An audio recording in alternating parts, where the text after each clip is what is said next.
Bem-vindo ao Panorama do Novo Testamento e finalmente chegamos no nosso último livro a ser abordado dentro desse panorama. Então vamos fechar o panorama no livro de Apocalipse e a gente vai dividir ele em 5 porções. A gente vai trabalhar a primeira porção falando sobre a introdução do Apocalipse, a segunda porção das igrejas e Deus, a terceira porção e quarta porção, período da tribulação, e a quinta porção, reino milenar, novos céus e nova terra.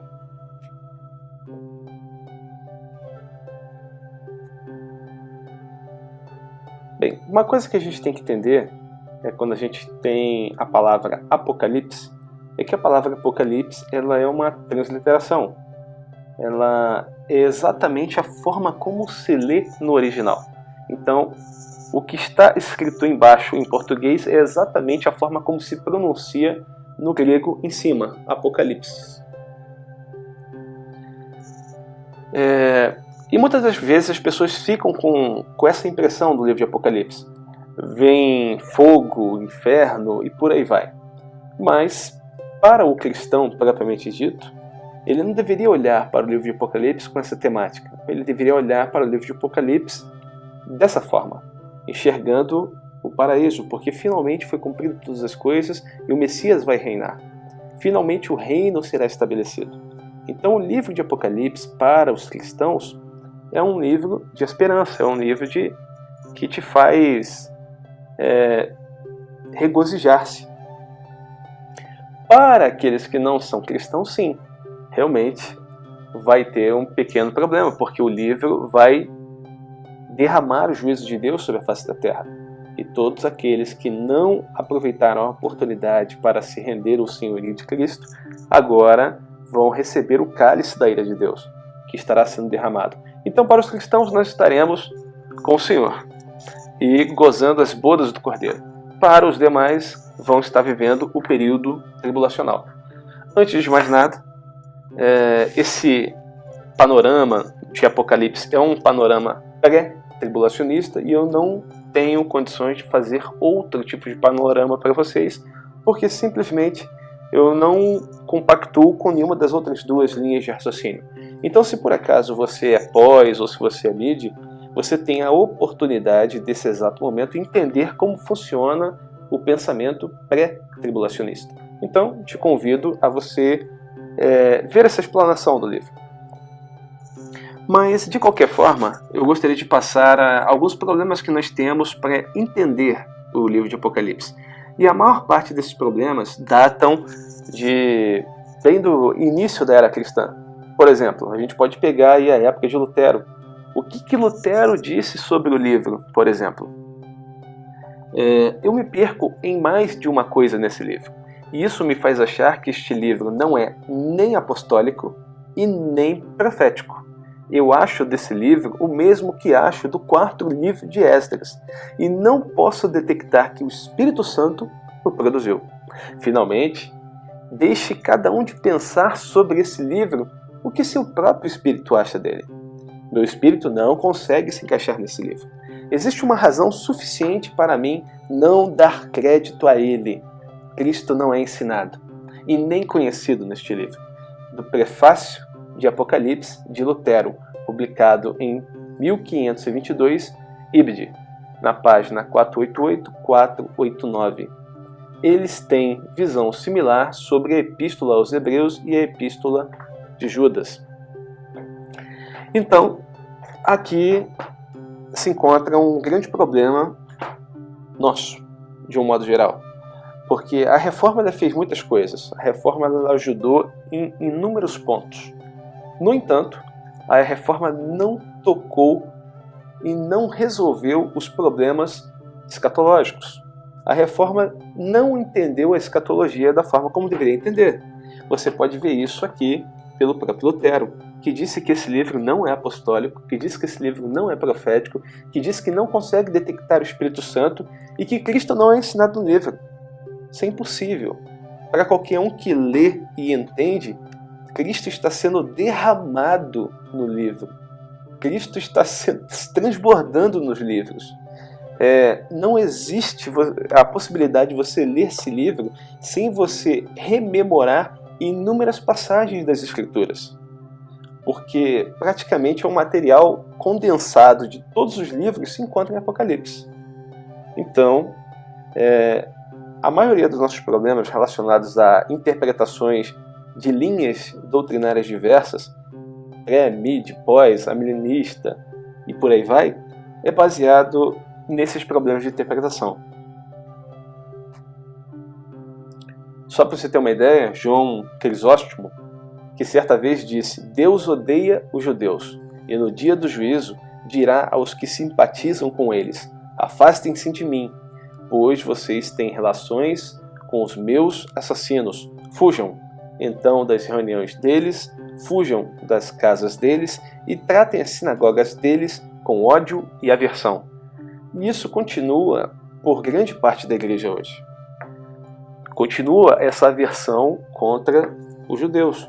Aversão essa que nunca deveria ter ocorrido. Paulo é judeu. Como assim nós deveríamos ter aversão? Jesus Cristo é o mesmo ontem, hoje e sempre. E ele nasceu judeu. Então, não sei qual é o problema que nós temos com o judeu. Até porque o Senhor fala que aquele que toca na menina dos seus olhos, ai dele. E quando ele fala isso, essa passagem está dentro do contexto de Israel. Não está dentro do contexto da igreja. Está falando dos judeus. Então, nós não deveríamos ter essa aversão. Essa aversão, ela nos foi dada por intermédio dos padres, que chegaram e excluíram Israel da bênção. Quando a gente olha para os fatos históricos que vão motivar isso, a gente vai ter que lembrar do que aconteceu na época do Messias. Bem, vamos lá. O Messias vai ser morto. Logo depois disso, o Evangelho começa a ser pregado em todas as localidades. Lá para meados de 70, então, ocorre uma rebelião em Israel contra o Império Romano.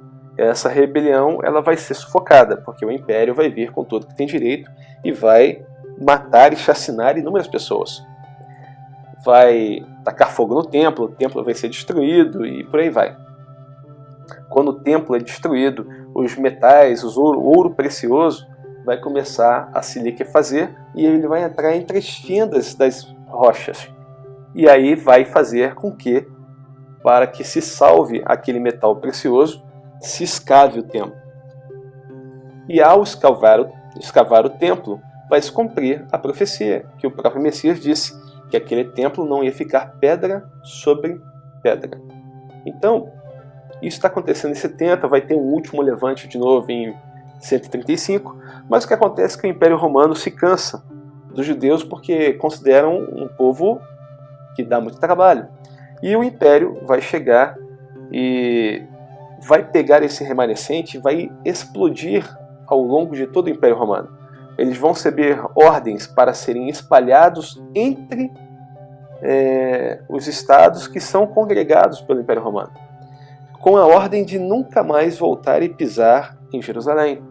A sua cidade vai ser alterado o nome de Jerusalém para Aeólia Capitolina e, em vez de ser chamado Jerusalém, vai ser chamado de Filístia, terra da Palestina, terra dos filisteus, que eram os maiores inimigos de Israel.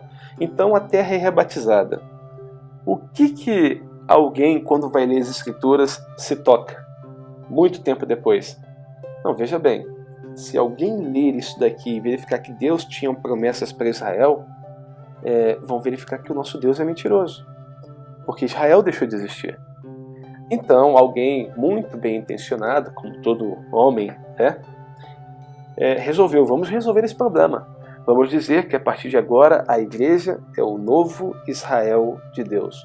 Assim, se alguém vier a dizer que Deus não cumpre com as suas promessas para Israel, nós diremos que essas promessas se cumprirão na igreja, que agora assumiu o manto de Israel. Mas aconteceu um fato histórico, que Israel voltou a habitar na sua própria terra e foi reconhecida entre as nações. E foi cumprido Isaías 66, versículo 7, versículo 8. É a única nação que se enquadra dentro daquele texto que nasceu num único dia. Num único dia foi reconhecido como nação. Todas as demais nações da face da Terra, eles tiveram um processo evolutivo para poderem ser reconhecidos como nação. Começaram com pequenos feudos, esses feudos começaram a se juntar, começou-se a ter um sentimento de proteção, e aí começou-se a proteger as pessoas que trabalhavam naquele feudo. Feudos menores começaram a se aglutinar, as pessoas dali falavam o mesmo idioma, o mesmo dialeto, conversavam, tinham interação, e aí começou a surgir um sentimento de nação. Então, quando esse sentimento nasceu, ou quando se teve a percepção que ele existia, isso quer dizer que ele já existia há mais tempo do que aquilo. Então houve um processo. E não existe nação que possa chegar e dizer nós nascemos no dia tal. Todas as nações podem chegar e dizer no dia tal nós comemoramos, no dia tal nós fizemos uma proclamação pública. Mas eles não podem dizer que foi naquele ponto específico que houve um sentimento de nação que aflorou em todos de uma vez só. Na realidade, se eles fizeram aquele ato é porque esse sentimento já existia. Com Israel, ela se cumpre com exatidão naquele ponto, quando ela é reconhecida novamente como nação perante todas as nações da terra. E aí Israel volta a existir. E a gente tem um problema, porque parte da igreja vai ler os textos e vai entender verdadeiramente Deus nunca deixou Israel de lado. Deus sempre esteve no controle de todas as coisas e as promessas que ainda não foram cumpridas com Israel hão de ser cumpridas. Outra parte da igreja fechou os olhos e continua indicando que Israel não tem lugar no mundo.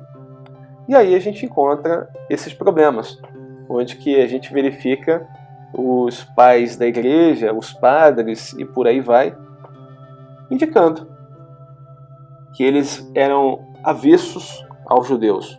Martinho Lutero, por exemplo, vai dizer também que deu este conselho aos governantes alemães na sua época. Primeiro, incendeiem as sinagogas ou escolas deles. Segundo, aconselho que as casas deles sejam demolidas e destruídas. Em vez disso, eles poderiam morar debaixo de um telhado ou de um celeiro, como os ciganos. Terceiro, aconselho que todos os livros de oração escritos de Talmud deles, em que são ensinados tais idolatrias, mentiras, maldições e blasfêmias, lhes sejam tirados. Quarto, aconselho que os rabinos deles sejam proibidos de ensinar, de agora em diante, sob pena de perderem a integridade física.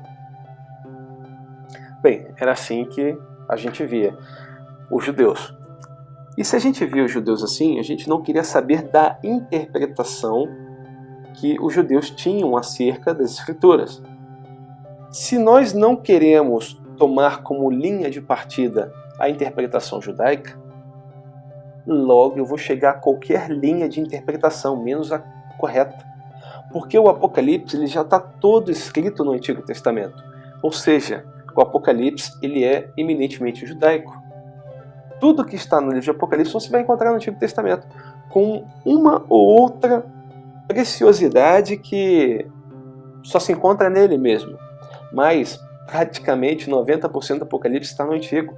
Se você quiser entender o que está escrito no livro de Apocalipse, você tem que voltar para o Antigo Testamento.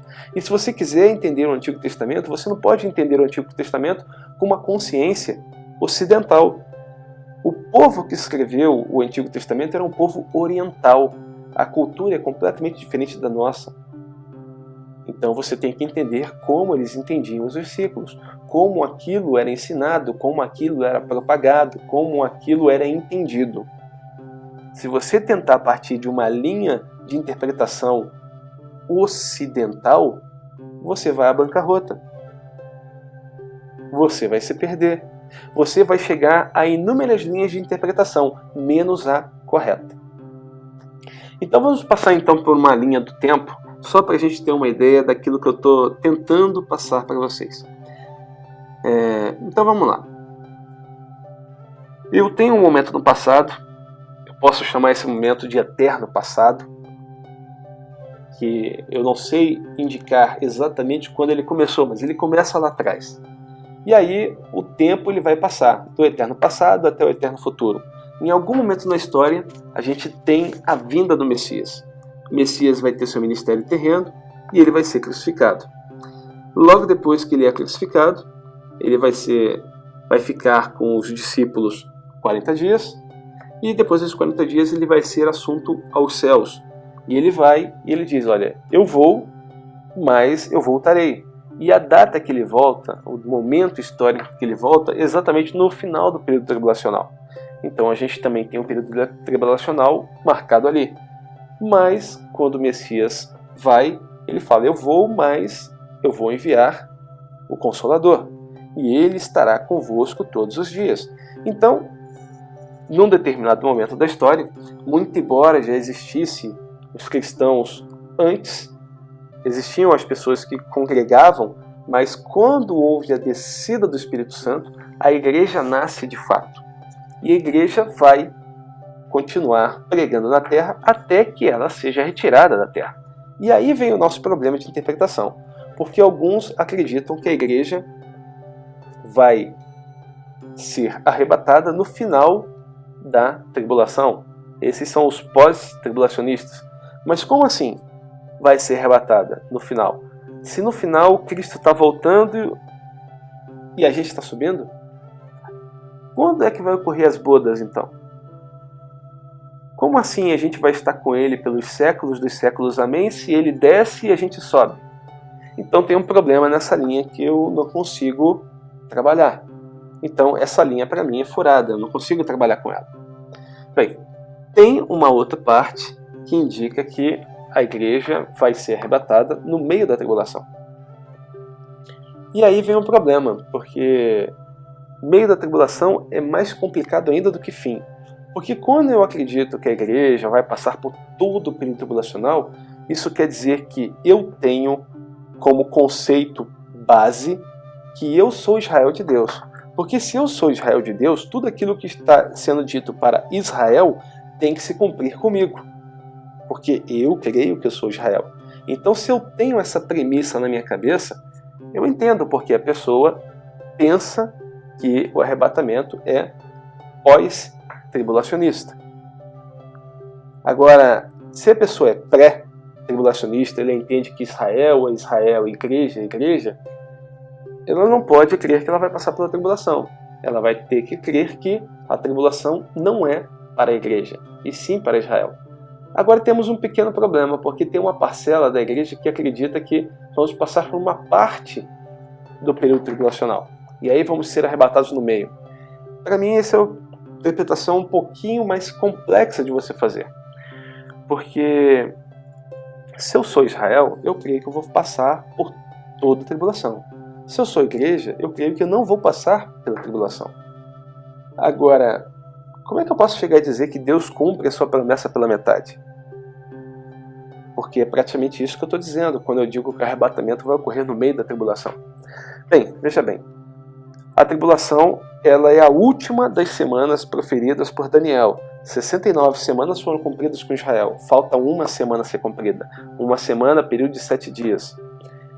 69 foram cumpridas na íntegra, assim como Deus anunciou, foram cumpridas.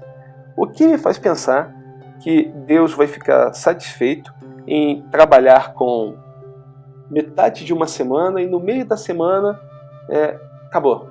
Pode subir que fechou tudo. Se lá em Daniel ele está dizendo que as 70 semanas são para tratar com Israel e com as nações. Não está dizendo que 70 semanas são para tratar com as nações e 69,5 com Israel. O que me permite entender que a igreja vai até o meio da tribulação e vai receber esse arrebatamento? Bem, é complexo, eu não consigo trabalhar essa linha também e por isso eu descarto essa linha. Pré-tribulacionista acredita que a igreja vai ser arrebatada antes do início do período tribulacional. As outras duas linhas têm mais um pequeno problema e talvez o mais grave deles. Elas permitem eu concluir quando o arrebatamento vai ocorrer. Porque eu sei quando o período tribulacional iniciar Eu sei todos os fatos que vão ser desencadeados ao longo do período tribulacional, até o momento derradeiro. Eu sei quais são as festas judaicas que simbolizam e marcam o meio do período tribulacional e o fim do período tribulacional. Eu sei o que vai ocorrer no meio. Eu sei o que vai ocorrer no fim. Eu consigo retroagir no meu relógio, no meu calendário cronológico e saber quando os eventos vão estar ocorrendo. Eu consigo precisar quando o arrebatamento seria. Se o arrebatamento fosse no período tribulacional ou pós o período tribulacional. Daria para mensurar. E o próprio Messias disse que ninguém sabe a hora e o momento, senão o Pai, que está nos céus. Então, mais um pequeno problema para eu entender que o arrebatamento é pós e o arrebatamento é mid. O único jeito do arrebatamento ser da forma como o Messias diz,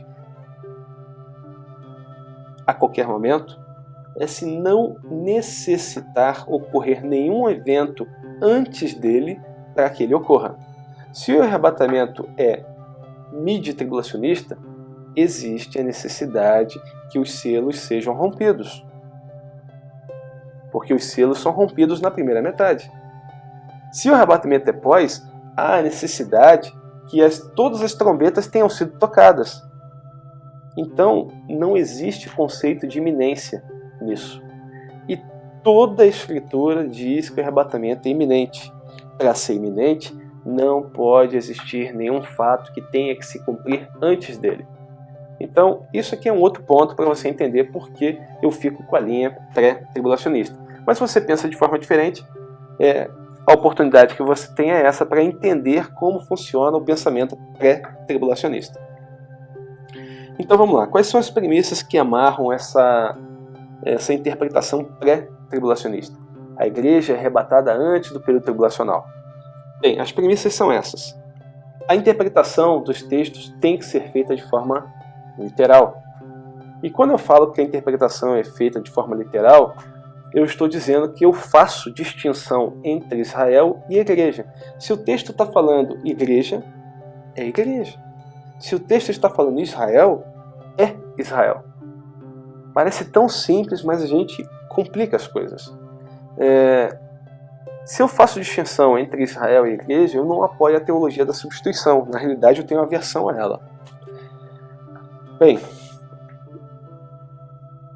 se a interpretação é pré-tribulacionista, a igreja não está destinada à ira, assim como inúmeros textos da passagem bíblica, de Gênesis até Apocalipse, vão citar. A igreja não participa da ira. Como poderia a noiva ser alvo da ira? Bem, se o arrebatamento é antes do período tribulacional, o arrebatamento tem que ser sem premeditação, tem que ser iminente. E o conceito de iminente que a gente encontra nas Escrituras, quando vai falar sobre arrebatamento, é aquilo que paira sobre vossas cabeças. E essa palavra era utilizada na época para poder descrever os fatos que aconteciam no clima relacionados com a chuva. Então você está no campo aberto, você vê o céu fechado, você vê aquelas nuvens carregadas de chuva, você escuta os barulhos do trovão, você sente o ar um pouco mais pesado, parece que o ar está mudando e o cheiro do ar até muda. Você tem por certo que a chuva vai cair, mas você não sabe se a água vai cair naquele exato momento. Você não sabe precisar se do local onde você está, você consegue chegar num abrigo antes que a água caia na sua cabeça. Você não sabe precisar quanto tempo demora para ela chegar, mas você sabe precisar que vai chover. É certo. Você só não sabe quanto tempo ainda você tem até que a primeira gota atinja a sua cabeça. Esse é o conceito de iminência que é indicado a respeito do arrebatamento. Bem, quando a gente fala de período tribulacional, pré-tribulacionista, a igreja sendo arrebatada antes, eu falo também que existe uma distinção entre segunda vinda e arrebatamento. E isso fica bem claro ao longo das Escrituras. Porque quando fala do arrebatamento, fala que Cristo vem para nos abençoar, vem para nos galardoar. E quando fala da segunda vinda, fala que é um momento de ira, fala que é um momento de julgamento, fala que é momento em que todos os homens não gostariam de passar. Densas trevas e negridão. Fala que é um momento na face da terra como nenhum outro, onde que a ira de Deus é derramada. Então as duas coisas não podem estar acontecendo ao mesmo tempo. E a gente vai trabalhar esses conceitos mais à frente.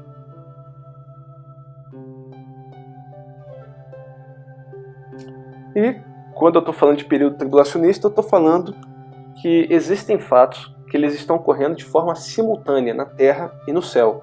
E isso é muito complexo, porque quando a gente olha para a Terra, os fatos que estão acontecendo em ordem cronológica, em ordem temporal. Mas quando eu falo no céu, local de habitação de Deus, o tempo lá não existe.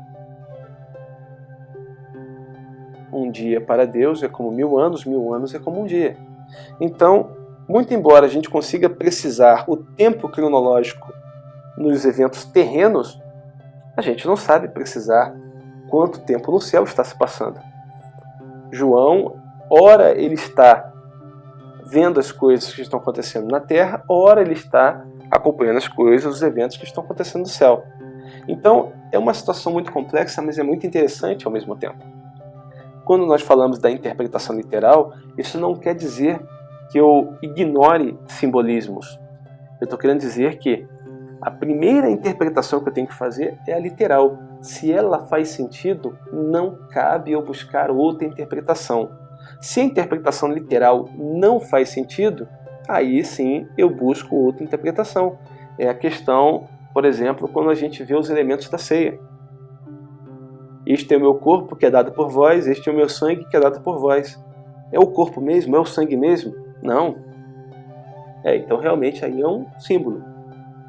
Eu não posso trabalhar com uma interpretação literal nessa passagem. A interpretação literal, ela vai levar em consideração o sentido conotativo e o sentido denotativo da palavra. E ela vai levar em consideração todas as figuras de linguagem existentes no texto. Então, essa seria a interpretação mais plausível para a gente observar toda a Escritura, mas não é usada por todos. Ainda para a gente ter uma ideia como a gente vai abordar o livro de Apocalipse, nessa interpretação pré-tribulacionista, eu estou colocando aqui quais são os elementos que vão participar desse livro. A gente tem ali os judeus, simbolizados lá pelo menorá, a gente tem os gentios, simbolizados pelo mundo, a gente tem a igreja, simbolizada pelo peixe, a gente tem os santos da tribulação, com o peixe com um círculo em vermelho, e a gente tem o remanescente de Israel, que é o menorá mais peixe. Eu coloquei esse simbolismo aqui para a gente poder entender, porque eu vou deixar em uma página ou outra, em algum versículo que a gente vier trabalhando, alguma dessas figuras, para a gente poder identificar sobre quem que o texto está falando. Quando é sobre judeus, quando é sobre gentios, quando é com a igreja, quando é com os santos da tribulação, quando é com os remanescentes de Israel, só para a gente ter uma noção geral e a gente não se perder. Bem, e assim a gente termina essa introdução da introdução. E agora a gente vai para a introdução propriamente dita, mas eu vou fazer isso no próximo vídeo. Esse a gente termina com essas informações, que é uma preparação para a gente trabalhar o Apocalipse propriamente dito. Então, que a graça do Senhor te acompanhe, você tenha um bom dia na presença do Senhor, e fique com Deus, e fique na graça do Senhor. Shalom.